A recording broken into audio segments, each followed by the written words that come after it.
America, where everyone is equal under the law, where discrimination on the basis of race, creed, or sex is a thing of the past, right? AIDS-rotten, dying, spotted faggots are organizing under the banner of gay rights. We have nothing but hate and contempt for these people.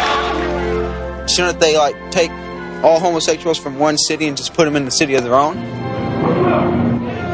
In 20 states, it is a crime to be gay. Though overall crime has dropped in this country, hate crimes against gay men and lesbians are on the rise. Sodomy laws that criminalize homosexual sex, force gay couples to live under the constant threat of arrest and even imprisonment. We don't need it flaunted. They're not being persecuted in any way.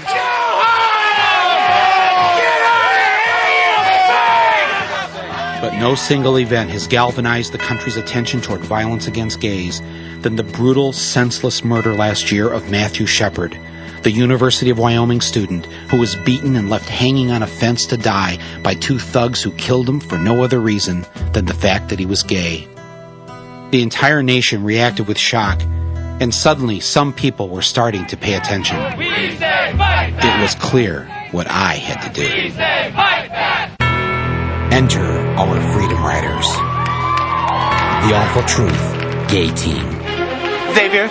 Come call me Kahlua. A dozen of the most determined, tactically trained, and sensibly dressed gay men and lesbians I could find. We're heading out. Riding aboard 16,000 pounds of hot pink steel and fiberglass straddling a chop shop customized Ford Slant 6 diesel engine. The sodo-mobile. A sleek chariot of freedom-loving buggery designed to carry our gay ambassadors of love on a whirlwind tour of every single state that made it illegal to be gay. First stop, the state capital in Topeka, Kansas. I was approached by a man who started up a friendly conversation, and he eventually turned the conversation to sex. He started asking sexual questions, and once I admitted what I'd be willing to do in my bedroom, I was arrested. Well, that's why we've come to Kansas with our sodo-mobile. We're going to each of the states where these laws are still on the books, and we're breaking every damn one of them. Is there room for one more? There was a reason I had come to Topeka. Topeka is also the home to Pastor Fred Phelps, the Baptist preacher who enjoys picketing the funerals of people who have died of AIDS. When I saw Phelps on TV picketing Matthew Shepard's funeral and harassing his grieving parents, I knew something had to be done.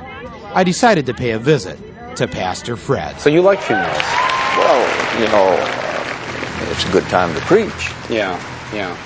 It's a good time to go out in Casper, Wyoming to inject a little sanity and Bible truth into that insane orgy of homosexual propaganda and lies. I mean, every fag group in the country was using that, making that poor dead boy a poster boy to promote their filth and encouraging all the youth of America to hold him up as somebody to emulate. He was not a good man. This is not a good thing he did. He's in hell now. That's what needs to be preached. You're like dogs eating your own vomit. Wake up. Dogs eating their own vomit. Yeah, but they do that. I mean, my dog eats his own vomit. Fred knew a lot about dog vomit, and I wanted to hear more. But I thought it was about time Fred met my friends on the sodo-mobile. Well, we brought along, some of our friends who are traveling across the country, so you could talk to them. This is our sodo-mobile. They'd like you to come on board. No, I'm not coming on board. Give it a shot. Here they are. No, I'm not coming on board. Children.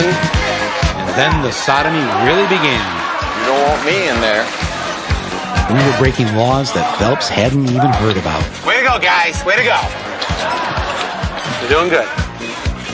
Don't get too close. We'll have to call the police on you. Celebrate the freedom of this country from being sandwiched. I thought it was time for a free and open exchange of ideas. And you guys are headed straight for hell in a faggot's handbasket. There's no need to get this close. Reverend Fred was outnumbered, and for once, he left in defeat. Goodbye. It was victory number 1 for the sodo-mobile. I think he felt the love. Then it was on to the open road, heading south in search of new wrongs to right. The wheels on the bus go round. Long days and even longer nights of traveling. often with nothing more than sodomy to pass the time. Everywhere we went, people came out to cheer us on. Our message of goodwill was sweeping the nation. And on the horizon, a golden opportunity that couldn't be passed up. A chance to break the laws in 3 states at once, at the meeting point of the Arkansas, Missouri, and Oklahoma borders. There was a lot of love at the border that night. And I mean, a lot. Heading east through Missouri, where we showed the Show Me State a few things they hadn't seen before. Okay, boys, drive safe. 15 bottles of beer on the wall, 10 bottles of beer on the wall. Go back to having sex. On into Tennessee, a state with no sodomy law, where our freedom riders take a well-deserved rest. Down into Georgia, and then, after a fresh change of linen, we headed south toward Pascagoula, Mississippi, the hometown of Senate Majority Leader Trent Lott. In America now, there's an element that wants to make that alternative lifestyle, an acceptable or normal in every respect. Trent has some pretty cute ideas about what it means to be gay. He thinks it's a disease like kleptomania or alcoholism. But you should try to, work with that person to learn to control that problem. Objections to homosexual or bisexual. How could we find a common language with a guy like this? A senator, a statesman, a former cheerleader? That's right. Homophobic Trent was once a cheerleader at Ole Miss. Now we knew exactly how to talk to him.